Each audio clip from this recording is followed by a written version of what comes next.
this is wonderful. Welcome, welcome, welcome, everyone. My name is Helen Christians, and I will be your MC this morning. And we have a crowd here at the Friendly House.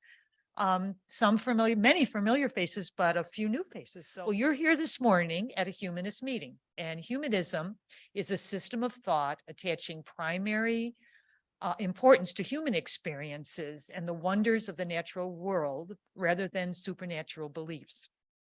Humanists stress the potential value and goodness of all human beings and attempt to solve the problems they encounter, be it in their community or larger world problems, by staying curious and open to the thoughts of others and speaking their own truth through the pillars of science, reason. The Humanists of Greater Portland is a chapter of the American Humanist Association.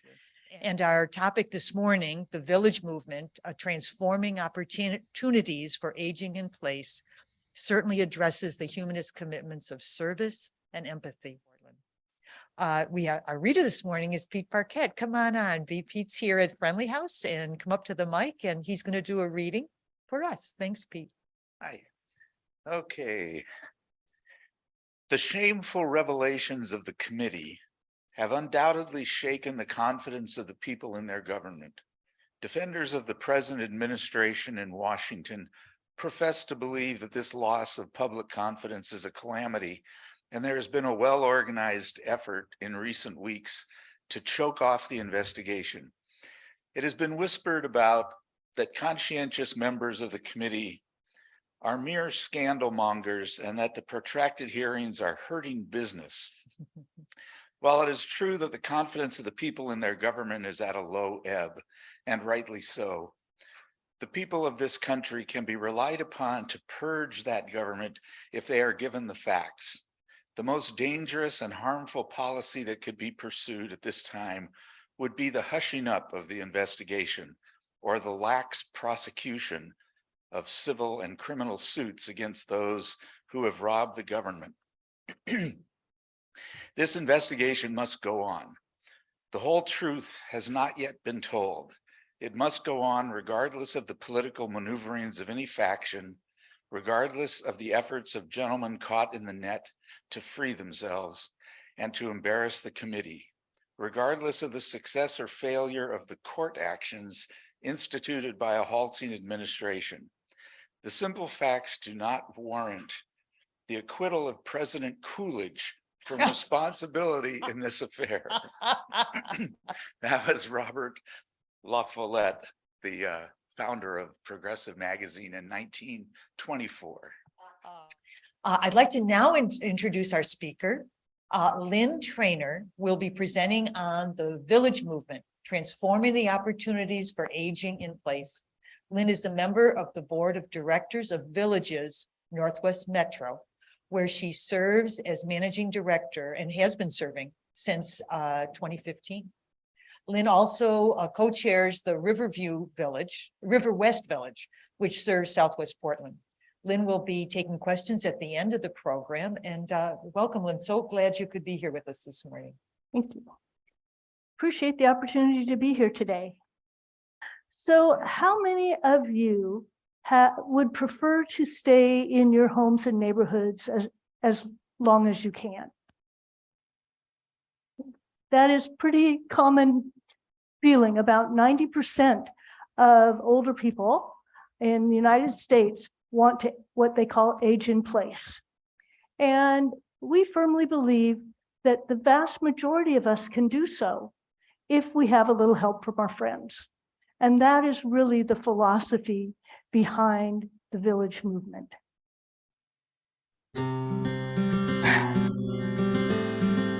The villages in the Portland area are part of a national movement, recognizing that the options for people as they get older to be able to stay in their home is very important. Being a part of the Village Movement and being a part of a village, then seniors have people to connect with, and they can create community, create family. I may not be able to avoid going to assisted living, but I can delay it. The village functions because you're there, and it's finding your niche of what you're going to give and where the places you're going to want to ask for things you need. People who are active have better quality of life. It's made me think of it as more of an adventure than I would have thought of, that there are some advantages to being older. Things I enjoy doing I wasn't doing by myself. So the social opportunities are really big for me. Some of my closest friends are North Star villagers. I can age with this group. So the National Village Movement began actually in 1999, but the first village opened in 2002. It was in Boston at Beacon Hill. And they apparently had a snowstorm that made some of the longtime residents feel that they were going to need help if they were going to stay in their homes. Now, as a Northwesterner, I thought they had snow like that in Boston all the time. So I don't understand exactly why that motivated it, but apparently it did. And so they thought for a very long time, as I say, it took them about 3 years to put together a nonprofit that would help them age in their homes.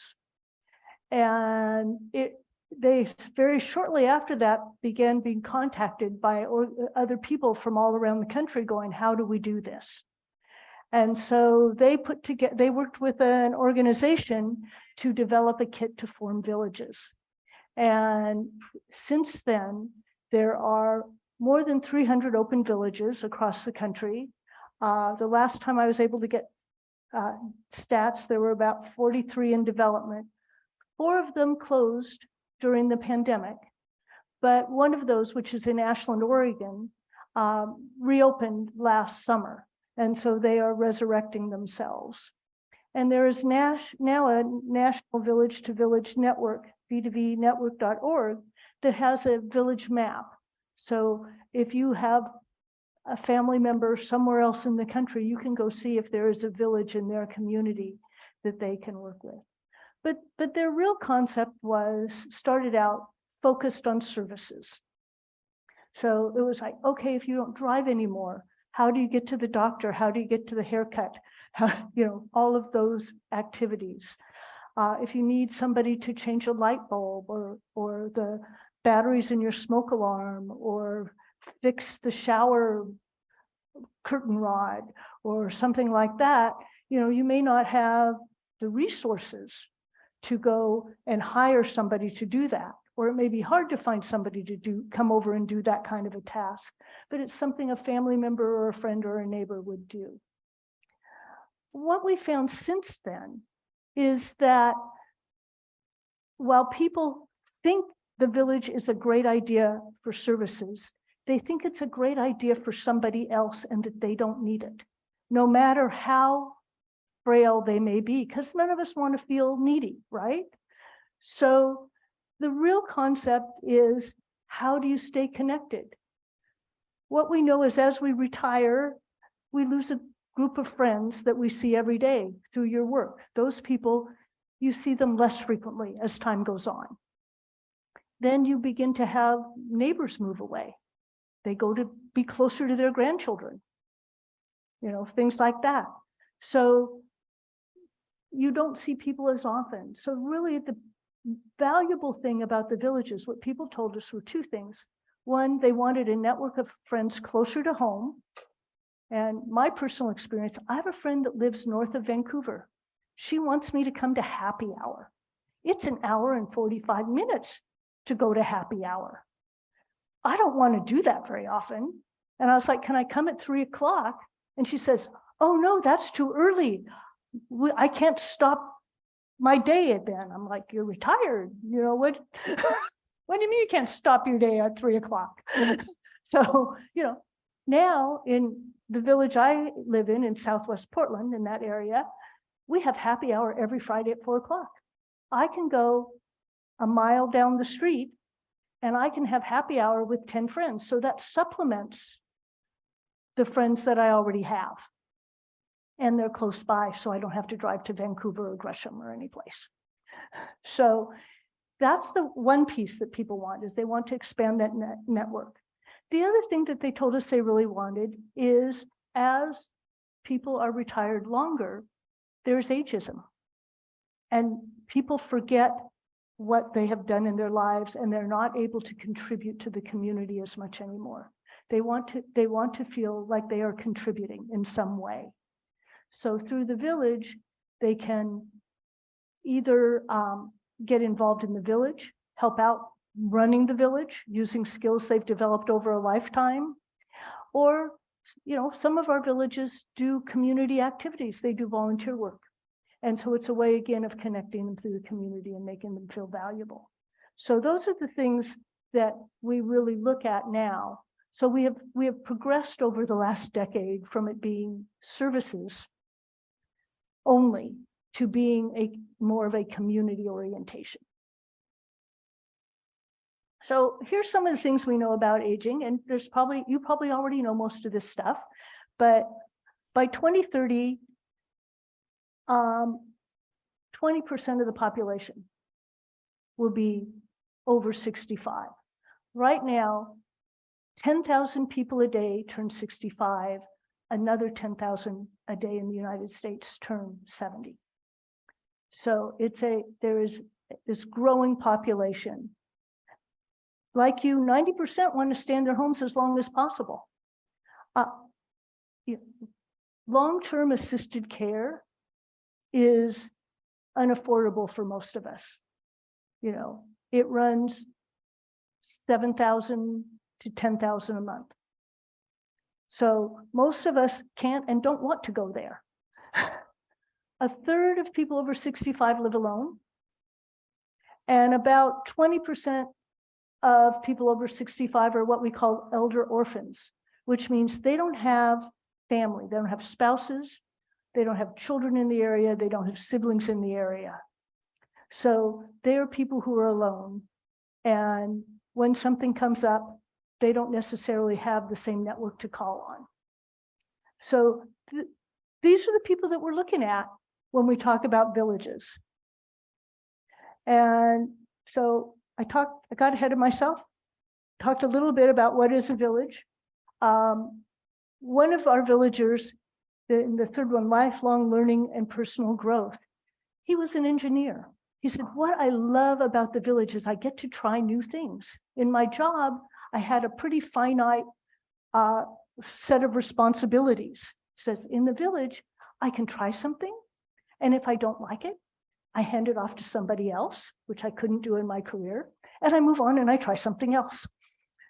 So get to continue to have those experiences, and I'm learning a lot about how to use technology that, some days I don't want to know. Oops. Okay, so these are some of the villagers in the Portland metro area. And it just gives you an idea. A lot of what we do are social things.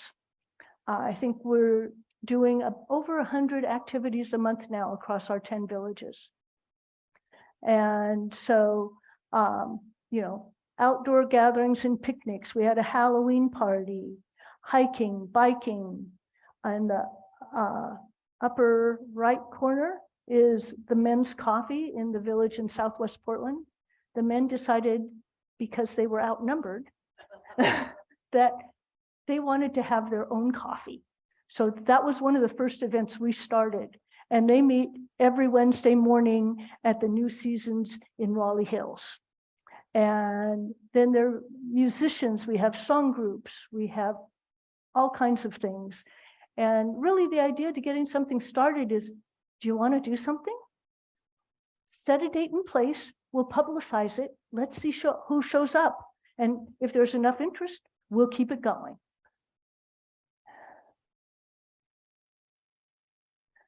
So Villages Northwest, and we started, the concept started here in 2011, when a woman who had lived in the Bay Area moved back to Portland, and she was like, why aren't there villages here? So she decided to organize a village in Southeast Portland. And she had a marketing background. She was very good at networking. And same thing that happened in Boston happened here. All of a sudden, people started knocking on her door and going, how do we do this? And she's like, well, I'm not sure, but let's figure it out together. So within a year or two, she had 6 or 7 groups that wanted to form villages here in the Portland area. And our approach is a little different than most of the 300 villages across the country. Most villages are standalone nonprofits, and they have membership of between 10 and I think 1,200 people. The average is about 100. So what we decided to do, based on advice from people in Boston, if they had to do it over again, they said we would develop a single nonprofit and then have multiple villages operate under that umbrella. So we're one of about a dozen places in the country that has what we call a hub and spoke model. So we began developing multiple villages. We now have 10 villages, 9 in the metro area, and 1 that is just opening in Manzanita. As of December 31st, we had 750 members across our 10 villages, 600 volunteers, and that has stayed pretty static during the pandemic, even though our requests for services and in-person activities dropped. About half of the volunteers are members. We want some younger people too. We want the people who will drive at night. We want people who will drive to the airport. We want some people who will still climb ladders. Those would all be handy. We're doing about 130 activities.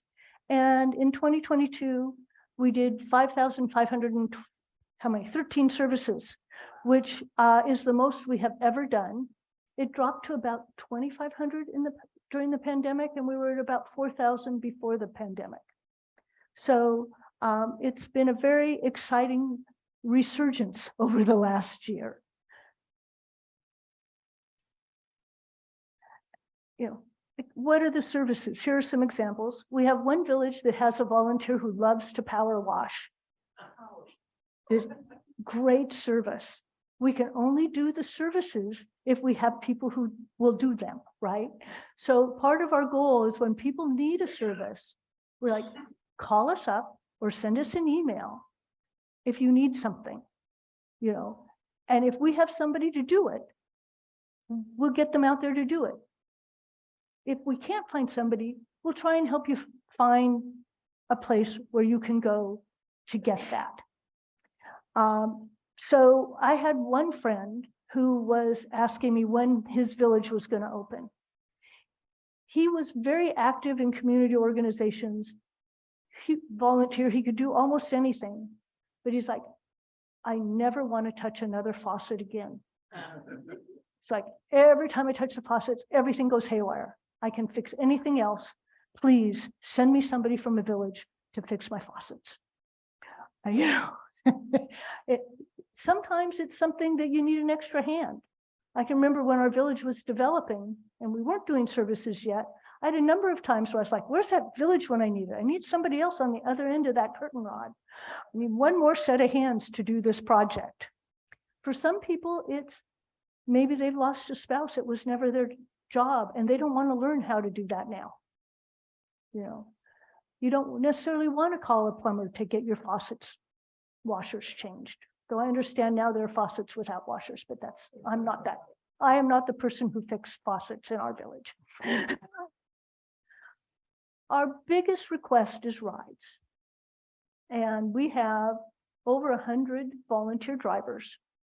And about half of the services we did last year, just about 3,000 services, were rides. And so we take people to the doctor, we take them to the grocery store. If it's a reasonable time of day or night, we can take them to the airport. Though there are some villages that are having trouble getting their drivers to drive from, say, Beaverton or Hillsborough to the Portland airport anymore. But then we can take them to the max and get them there.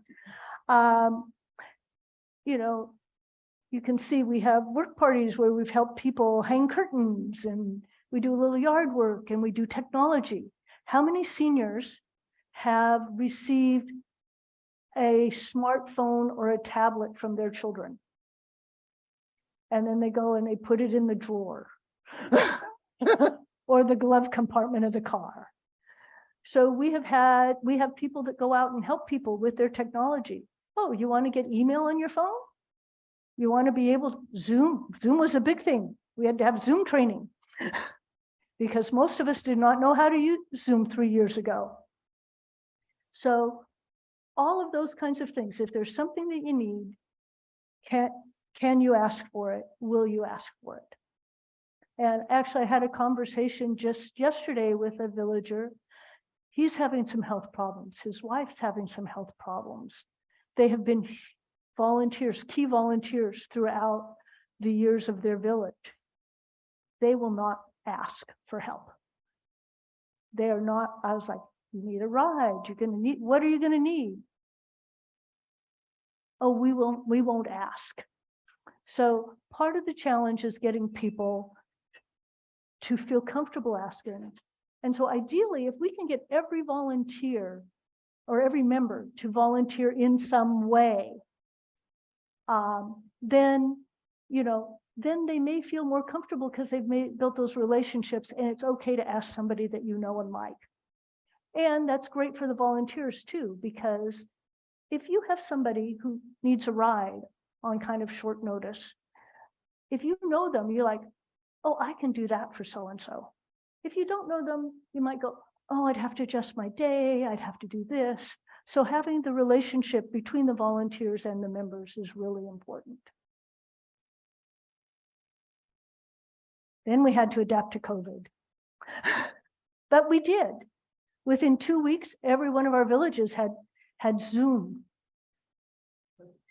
We did coffee on Zoom. I did for a year. I ran happy hour every Friday night at 4 o'clock on Zoom. Some days I would hope nobody would show up just so I didn't have to do it. But we had a couple in our village she had dementia. They showed up. There were maybe 2 weeks they didn't show up because they were isolated at home. And it was a connection for them. And that's why I was like, again, some days I didn't want to do it, but I'm like, they will be there. So I'm gonna log on. And I have to say, it's how I met David. Not part of the village plan, but a nice side effect. So we started meeting outside. We had a foundation that donated like hand cleanser and wipes and things, disinfectant. So we did little goodie bags and we delivered them to everybody. We had a village that did a gift drop off like every other month to all their members and all their volunteers. And you could have a little porch visit. Well, so that people weren't so isolated. We had drive-by birthday parties. People went walking with their masks. So we figured out ways. In our village for 2 summers, we held happy hour in the park.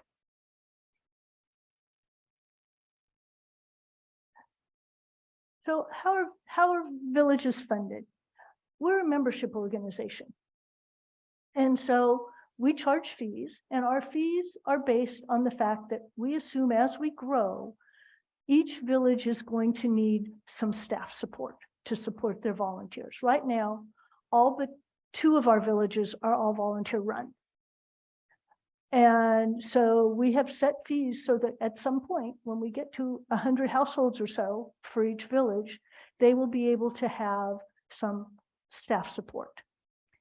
And we take donations, and we have a membership program for low-income seniors. One of the things we know is seniors, as they live longer, especially women, tend to fall into poverty if they live to be into their late 80s and 90s.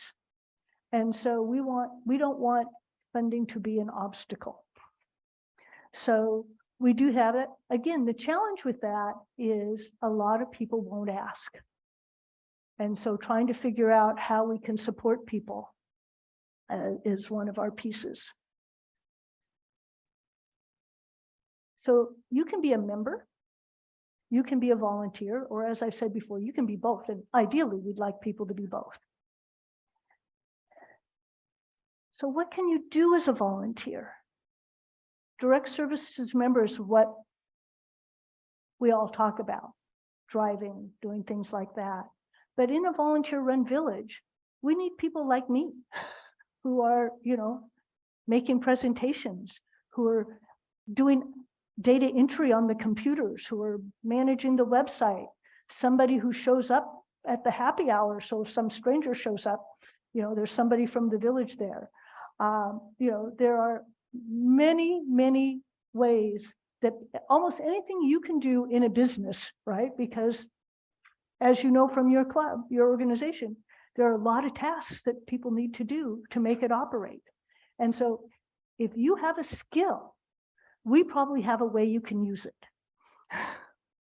So outreach. Executive, I had one guy did a presentation online a few years during the pandemic, and he had recently retired from PERS. He was one of the administrators at PERS. And he's like, you need executive stuff? I was like, well, we could use HR. We can have somebody to handle the insurance. We could use, he's like, cool. I'm like, all right, sign him up. So, yeah, so we just do this when of our members. Had a lot of experience with older people as they aged, and a lot of them lived in nursing homes or assisted living. And I visited them and I thought, I don't want this. And so when Hannah gave a talk on the village concept, I was just drawn to it right away. I thought, yes, I may not be able to avoid going to assisted living, but I can delay it. I can age with this group. Before I thought, my daughter's the most important person in my life. I want to be near her. And now I thought, well, she really needs her own life. And I have a very nice family here with the villages. Well, I was very eager to volunteer because I want to be the center of the party. I led some garden tours. We're going to do some music. As we age, it's very scary to think that, you're all alone. Your body's failing you, your family aren't near you. And village is, to me, is a family. Okay, so I am open to answering your questions because I could talk a long time. That Anne, you here in Friendly House, has a question. Anyway, what I'd like to ask is, where are the villages? Where are they? And can people go and visit them? So give me an address so that we can go and visit them. Okay. The villages are virtual villages, so we don't have physical places. So what we do. I didn't know that. Yes, so it's a geographic area. So we have one in Vancouver that's really serves sort of the central part of Vancouver at this point. We have one in North Portland, inner Northeast.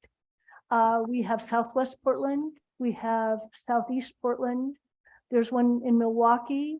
One serves Oregon City, Beaver Creek, and Redlands. West Lynn, Lake Oswego. Then there's Beaverton. There's one in Hillsborough, Forest Grove. And then the last one is in Manzanita and Nehalem. And so, but you are welcome. In most villages, we have certain events that are open to everybody because we want you to be able to come and meet us and get acquainted. And so through our website, you can go to each village's calendar. Most of them have like a coffee or a happy hour, things like that, which is a great way to go and get acquainted. We had a question from Hank Robb. He was hoping you could put up the last slide back on, because I think is that possible, Dave? I think so. Yeah, and I think there's Hank, if you have a question about the last slide, you can come on in and let us know. Okay. I live in downtown Portland, which is not covered by a village. I'm actually in one of the tall residential buildings, but we have absolutely no sense of community here. And so I have kind of a couple of questions. Is there any possibility of villages serving the downtown area, or are there recommendations on how a building could get itself organized as its own village? I mean, we have like 15 floors with about 15 apartments each. So we've got a large number of people. We do have a lot of security constraints, like we can't get off the elevator on anything other than our own floor. Yes. As I said, we have developed villages. We haven't developed any new villages during the pandemic. All of a sudden, it went really quiet for about 2.5 years. And over the last few months, I'm starting to get inquiries. And downtown Portland, Northwest Portland is one of the areas that isn't served yet. It really takes a core group of about 5 to 10 volunteers and probably a couple of years effort to get a village up and going, because you have to get the word out. It's grassroots. And we do have a kit for how a process for formation. In the last couple of weeks, I've had 2 inquiries from like Tualatin Tigard area. We don't have anything east of 122nd. So there are some areas that still need to be developed as we find volunteers to lead that effort. Gail, you're on Zoom. Come on in with a question. Yes. Hi. I'm in Oregon City, and several years ago they started I believe it's called the Village at the Falls, and I think it is operational now. And I went to some of the meetings and some of the events, and I realized something after a while. I live in an apartment complex. It's a mixed ages one. There's no, it's just a regular market rate apartment place.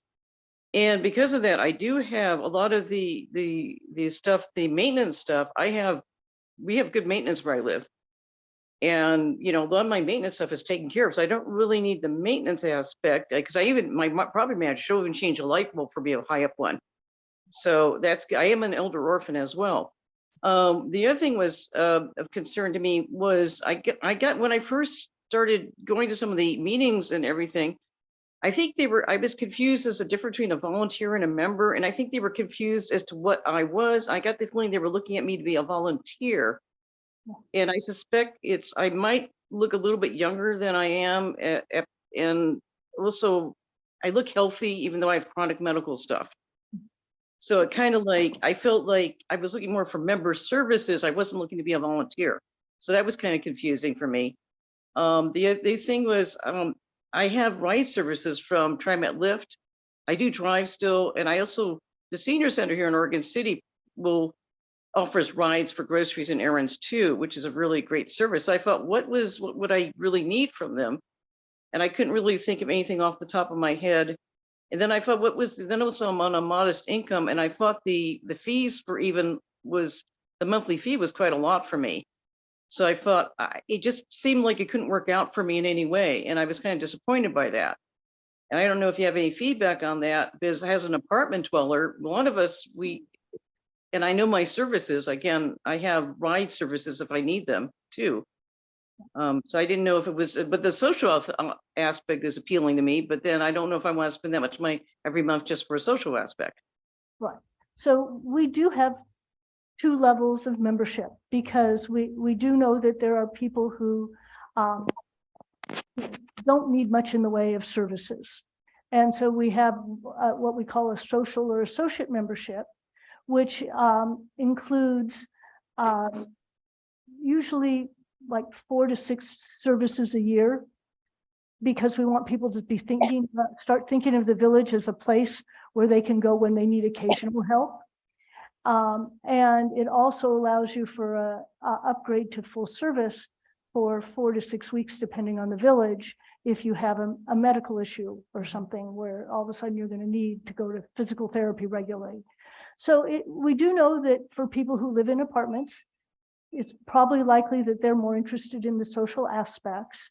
We also have, as I mentioned, we have membership assistance, and depending on where people fall on their annual income, it's a discount of either 50% or 80%. So for that lower rate, you can get that down to, like $8 a month or something like that. And we've kind of felt that everybody needs to invest a little bit in the organization. We want everybody to have a little skin in the game. So we have tried to find a way, and I think when you were involved with the Oregon City group, they only opened a year ago. So before they opened, when they're out doing their grassroots and outreach and trying to build their base of support, they don't have services at that point. So everybody they're looking at as a volunteer in that stage, you know, because they haven't moved. It's a phase of development that usually lasts a couple of years, where they can have social activities and they begin to build their mailing list, so that when they open, they have a base of volunteers and a base of members to deliver services. And, you know, when we started, we partnered with Ride Connection, which, like TriMet Lyft, provides rides for people who need transportation. Ride Connection turns down about 25% of their requests because they don't have enough people to fulfill them. So, you know, we look at, we're a piece of the mosaic of transportation for people who need transportation. And so it has to make sense for you. If you're an apartment dweller, if you still drive, if the social aspects aren't, you know, of sufficient value for the membership. You know we can't serve everybody, but we would hope that we have made it available so that people can connect, at least on a social basis, in a way that's makes sense for them. Okay. Thank you. We have a question from Kathy Humble. Kathy's on Zoom. Come on in, Kathy. Yes. Go ahead, Okay. Kathy. I have two questions. One is, would a husband and wife join as two separate members with two fees, or is there a family membership rate? And secondly, let's say I join and I have a particular need for a service, and the local group that I've joined doesn't have someone providing that service. Do you reach out to other local villages who might have such a person? Do you have sort of a master list of providers of services? Well, we do have household memberships in each village. The rates vary a little bit, but we do have household memberships, so you don't have to each join separately. If we don't necessarily go, oh, if you need somebody to change your light bulb and we don't have somebody in your village available on this day, you know, we don't go to another village for that, because generally that's an adjustable thing. But we do have a vetted vendor list that we have developed for things that we don't do. And, you know, we can, you know, if somebody needs somebody to clean their house every week, you know, maybe we can recommend a service that does that we have vetted a bit. You know, it has been more challenging during the pandemic to get businesses wanting to go through the process of being vetted. So some of our villages have email forum where they just put it out to members. And I saw something yesterday, somebody's like, I need somebody to prepare my taxes. Can anybody recommend somebody? And so we do it also informally. You talked about vetting. How do you vet your volunteers? Yes, volunteers are vetted. We have interview with them. Another volunteer interviews them. We do a background check, and then we do volunteer training. We also, for people who are driving, we also require that they take the National Safety Council Defensive Driving course, and we do a ride along with them and a brief inspection of their car to make sure that it's not falling apart. It's not as hard as taking your driver's test the first time you took it. They're very understanding. But we do vet our volunteers. Are the volunteers kind of thinking, well, we'll get in as volunteers so that eventually we'll be covered as member? I mean, we'll be a member. Is that kind of how it starts? It's how we look at that. It's like, okay, people come in as volunteers. They are also good prospects for membership in the long run, right? Because they are connected with us. I would say probably most volunteers come in because they go, that's a great idea and I want to help somebody, but I don't need that kind of help, but I would be willing to help people out. Wow. Let's see, Dave McMillan has a question. You didn't mention a village in Salem. What comes up on the map using the link you provided is Center 50 Plus. Do they provide village services? So as I mentioned earlier, most villages around the country are standalone villages. And so there are villages in Oregon that aren't part of Villages Northwest. One is the village in Salem. And I didn't know that was their new name. I've been trying to track them down during the pandemic. They used to be called Weave. They operate under the, last I heard, under the United Way. And it's been some time since I talked to any of their volunteers. There's a village in, not Coos Bay, what's south of Coos Bay? On the coast, south of Coos Bay somewhere. It's called Coastline Neighbors. There's one in Ashland and there's one in Bend that are not affiliated with us. But the same kind of concept. But they're part of the Village to Village network.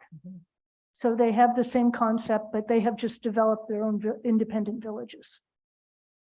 It seems to me almost, I mean, I believe you, I'm not questioning what you're saying, is that the volunteers stay with it for a couple of years to build a program, you know, that it takes time, recognizing that you're absolutely right. It does take time to have a solid foundation of an organization. Yeah.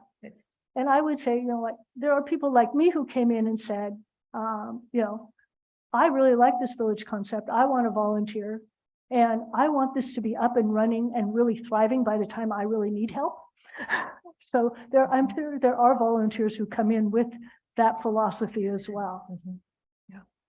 You mentioned the fact that you believe that you need to have hired staff as the group gets strong, which I completely agree with you, because that's their job rather than a volunteer position. How do you find your staff, the ones that are staff? Yeah. So like anybody else these days, you know, we put the word out in whatever media we can, you know, Nextdoor, Indeed, out through our newsletters, sending the word out to other villages and asking them to put it in their newsletters. And so it's a word of mouth. Okay. And there's two villages there that have staff. There now? are two villages at this point that have staff, part-time staff. One is the village in Southeast Portland, which was the first village that opened in 2015.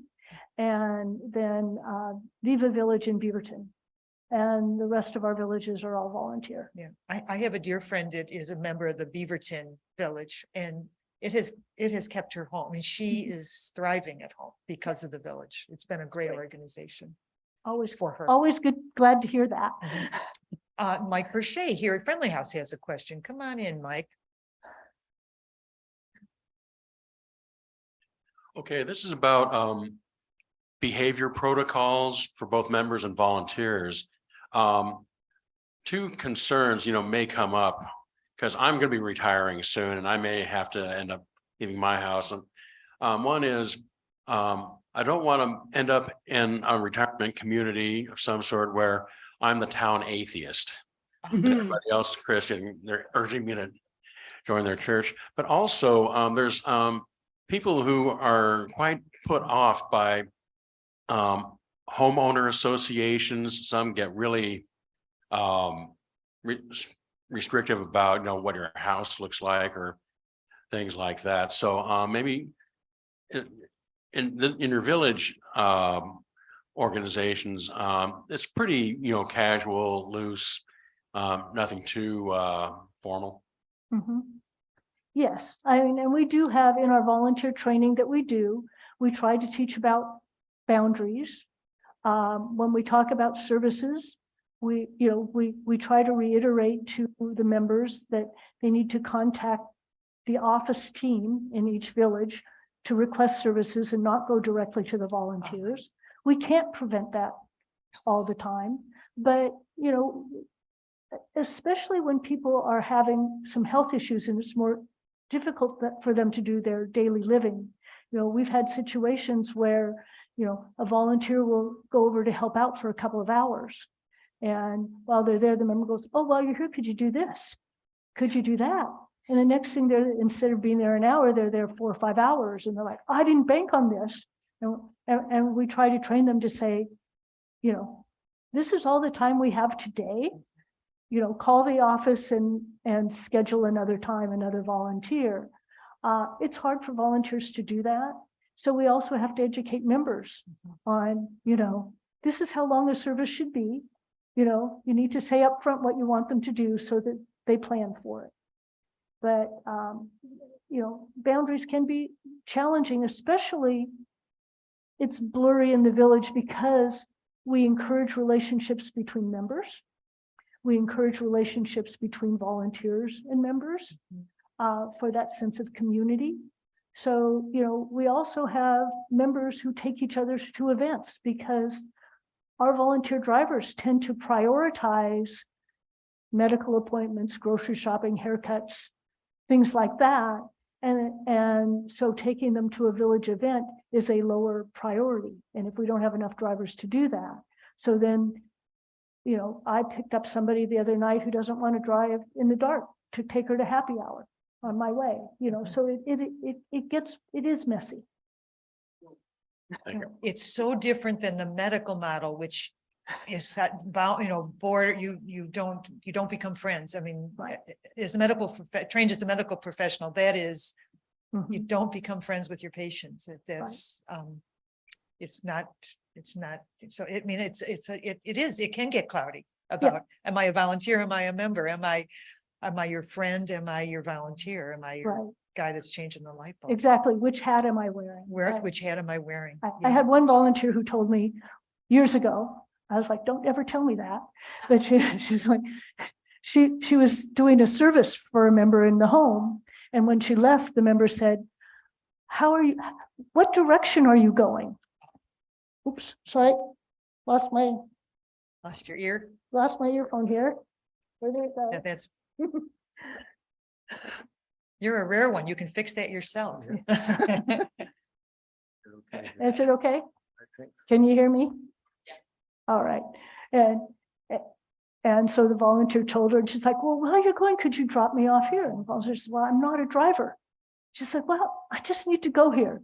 And so the member said, well, I'm here as a volunteer. She's like, excuse me a minute. She went out the door and she came back here. She's like, I'm no longer working for the village. I'm here as your friend and now I'll take you. And I'm like, I'm sure the insurance company would really like that. Yeah. Well, I do have a question about that. So do your drivers contact their insurance company, their auto insurance, and say, I've picked up this volunteer job and encouraged to increase their liability? How's that all work? Well, the way the insurance works is we do carry liability insurance, but like many nonprofits, the volunteers insurance is primary. It depends on the insurance company. Some insurance companies, a few insurance companies will charge you more premium for driving as a volunteer. It's my understanding most of them, as long as you're not being paid for it, it's not an issue for them. So we do try to make sure everybody knows what the situation is. We carry a $3 million liability policy. So if something happens, we're back up to, and it's very unlikely that with the kind of transportation we're doing, that we're going to have the kind of accident that's going to get into the range where it would exceed a driver's insurance. Because the driver's for insurance is first. Okay. Yes, but that does concern people, and we've had people who have refused to drive due to it. Yeah. Oh, wait. Yeah, we have a question from, not yet, honey. Just sit for a minute. We'll get you. We have a question from Polly. Okay. I guess I could turn on. No, anyway, I have been a volunteer for the East Side Village, and I still do that. I get requests a lot. I only do technology help. But anyway, there are some things I wonder about in the village in general. Being a volunteer does not, as far as I can tell, help you in any way if you decide to become a member at some point. Plus, I noticed that membership is quite expensive, and you only get a limited number of services for that money that you spend for membership. That you get, I don't know, something like 3 services a year. Maybe the number is wrong, but it's not like you can get help whenever you need it anytime, and yet you're paying quite a bit of money. to be a member? So the social associate membership is about $300 a year in most villages. And that's the one that includes a handful of services, usually like 4 to 6, and the upgrade to full service for a month or so if you need it. So that comes out to about $25 a month. There is also a tax deductible component of that, as though you were yes, so there's a donation portion. For people who do full service membership, that tends to be about $45 a month. And for that, and again, trying to think of this as a community, not just the value of services, but for $45 a month, we can do 2 or 3 rides a week. We can, we can do other services in addition to the social component. And so, we do in our village, we occasionally use Lyft as a backup when we have an important medical appointment. We don't have a volunteer, and a one Lyft ride now is about $50 round trip. So, again, it depends on how often you need it, but we hope that $45 a month that people are spending for full services are the ones where, maybe you don't have to hire a plumber. Maybe you're saving money in other ways because a volunteer has come and helped you with some tasks. Okay. Thank you. Ingrid, here at Friendly House, you have a question. Well, I was seeing all your pictures about all the social activities, et cetera, and I'm wondering, do you aspire to have a physical location for people to go to have meetings, to have, knitting classes, whatever? Is that something? Well, it depends on the village. Some of one of the villages that has a staff person, they have office space in a church. So they can use the church for some of their in-person activities. The rest of us use, we use church space, we use senior centers, we go to restaurants, we look at what are the resources that we can use for physical events. And that's how we do it. But mostly we don't have office, we wouldn't have an office with meeting space. Thank you. Roy here at Friendly House has a question. Come in, Roy. As usual, I was late, so if this question's already been covered, I can talk with you later on. But in the last few years, I've run across a couple of, I would say, elderly predators, and I'm wondering if do you have some way to deal with that, or spot them, or So we do hope that, through our vetting of volunteers, that that we are screening out. We encourage volunteers and members to give us feedback on visits if there's anything that they have concerns or questions about. We also encourage other volunteers as they're interacting to keep their eyes and ears open if they see something of concern. And we have among our volunteers, we have a lot of retired social workers and healthcare providers. We do have we had a group of volunteers, haven't talked to them in a while, that were retired social workers and caseworkers and things like that. So if we have concerns, we can go to them for advice on how to handle it. And we hope that because we're meeting in social settings with other people, that we can weed out. We have a lot of people who want to sell to our audience. They join the village, or they become a volunteer, or they show up at events because they have a product or something. And we try again very hard that this is a membership organization. We're not here to sell products. We do have informational meetings about things. In our group, we've had a couple of sessions on green burials and things like that people want to know about. But ideally, we would try to bring in, a panel of people to talk about it so that we're not promoting any single individual. So we're working on it. I don't think you can prevent it entirely, but we hope that through the community and having our antenna up that we catch anything that might be of concern. Thank you. There's a question from Lori Benton, and that is, what are the fees and how is the money used in general? When I checked into it years ago, it seemed like I would have to pay the fee and also pay the handyman, as there was no volunteer. Well, again, the volunteers don't get paid anything. If you have a request that goes beyond what we do, then you would have to pay that person. But the drivers, the people who do yard work or house maintenance or technology, they don't get paid, and you don't pay anything over and above your membership fees. Okay. There's a question now from Al Christians. Come on up to the mic, Mr. Al. I have some experience working with old people because I did have an aged mother once. And she had at least two friendships that went from very close friendships to not speaking. This is because I think there's some transition that old people go through when they get real old, where they can become very disagreeable or very hard to get along with. And whether it was my mother's problem or a friend's problems or both, who knows? But anyway, and there's another kind of transition that happens, and this is the point where you're saying around 100 members, you got to hire staff. Around 100 members, we found in the humanist organization that beyond that, everybody doesn't know everybody. Mm-hmm.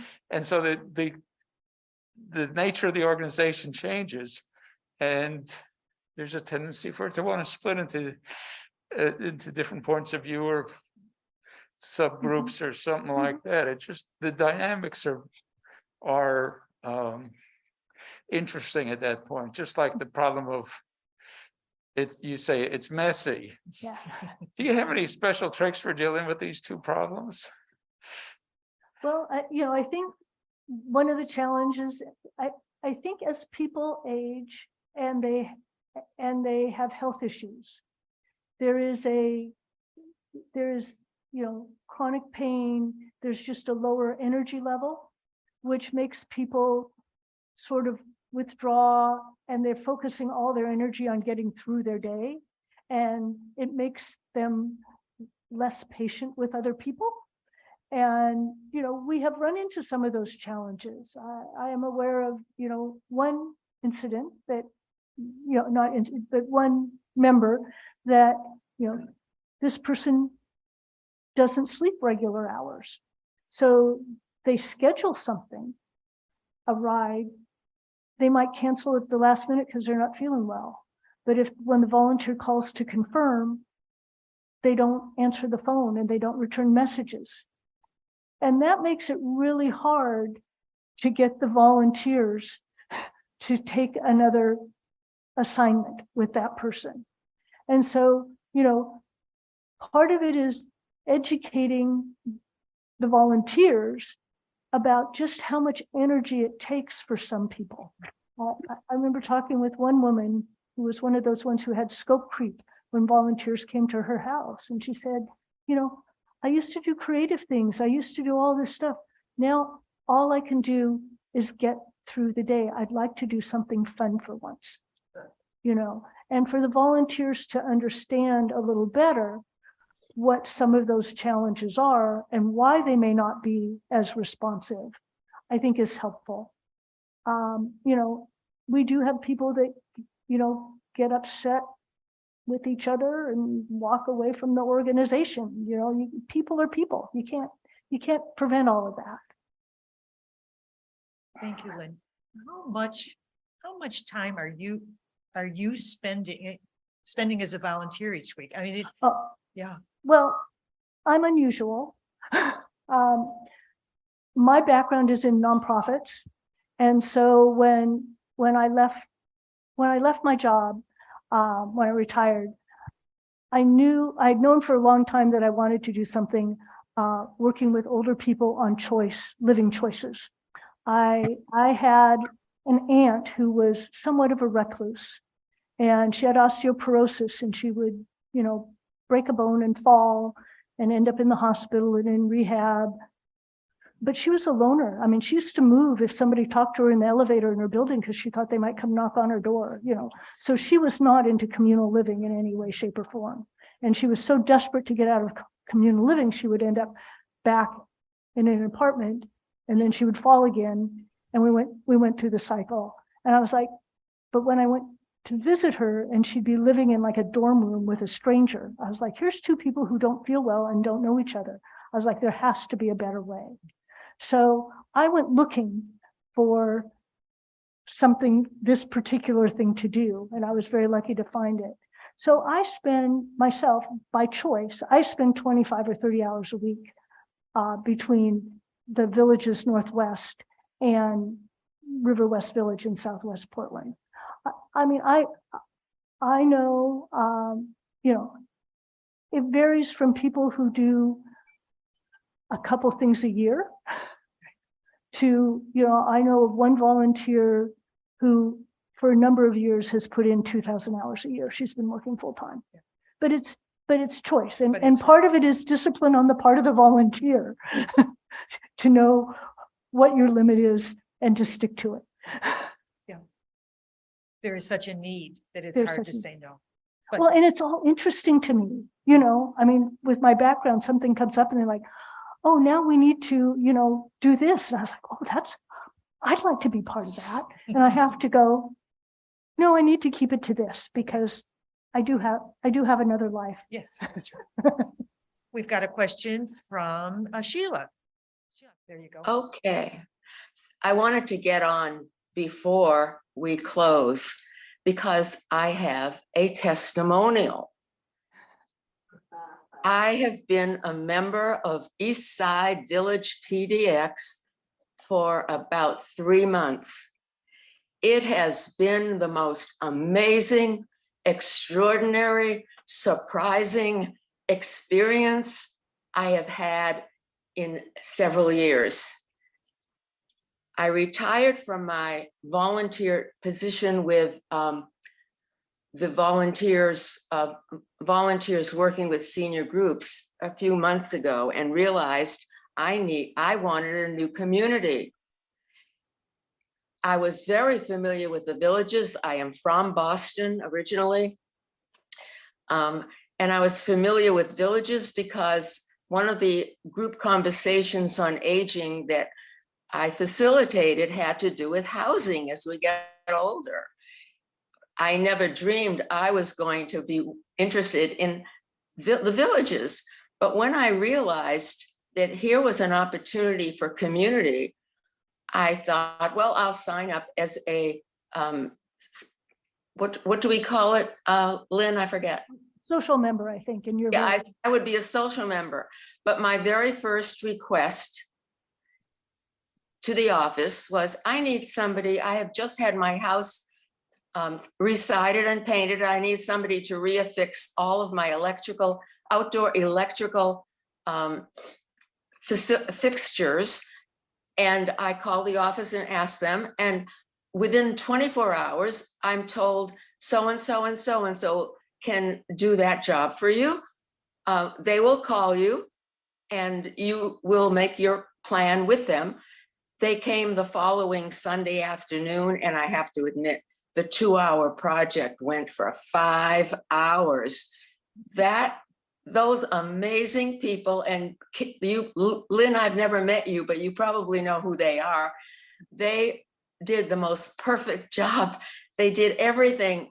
I was so excited that when they were leaving, and I got to know them during the process, and they were terrific, delightful people.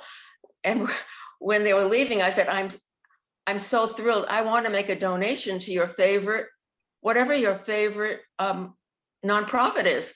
Please tell me. And they turned around and they said, are you kidding? Our favorite nonprofit is Eastside Village PDX. So the next morning I went down to bring a check to the office because that is the church office Lynn referred to. And they said, well, this amount is going to bring you up to a full membership. I said, no, I want it to be a donation. They said, it doesn't matter. It's a donation. It's all a donation. So now I'm a full member. And when I came on my trip to Central Coast, when I came down to California, I called the office and I said, I need somebody to drive me to Union Station Amtrak. And I had somebody call me. I mean, they set it up with somebody who called me, and I had a ride to the airport. Not only that, I've had 2 people come to help me with the website, the PDX website, the village website. And I had somebody come to help me with something else, cleaning up my laptop. I can't remember. So I got on my first happy hour. I have happy hour every Monday at 5 o'clock. It's Zoom it's a Zoom happy hour. And when I went that first evening to try, excuse me, I'm really choked up. When I went to that first happy hour, there was only one other person there. She and I had the most fabulous hour. Friends, I have seen her now in person. And this has happened every time. Somebody recently started a group. Lynn spoke of the fact that anybody can start a group, can start an activity. Someone decided to start an activity on aging. Would you like to have conversations on aging? And 9 of us, I think 9 of us showed up at her house. And there are so many people with interesting professional backgrounds who are leading groups and doing things. So I could go on. And if anybody has any questions to ask me, I guess I'm the only person in HGP who's an official member of a village. I just wanted to share that. I was afraid you'd run out of time and I wouldn't have a chance to do that. Yeah. Oh, that was wonderful, Sheila. Thank That's you. wonderful. Thank Thank you you, for Sheila. sharing that. Oh, that's great. Well,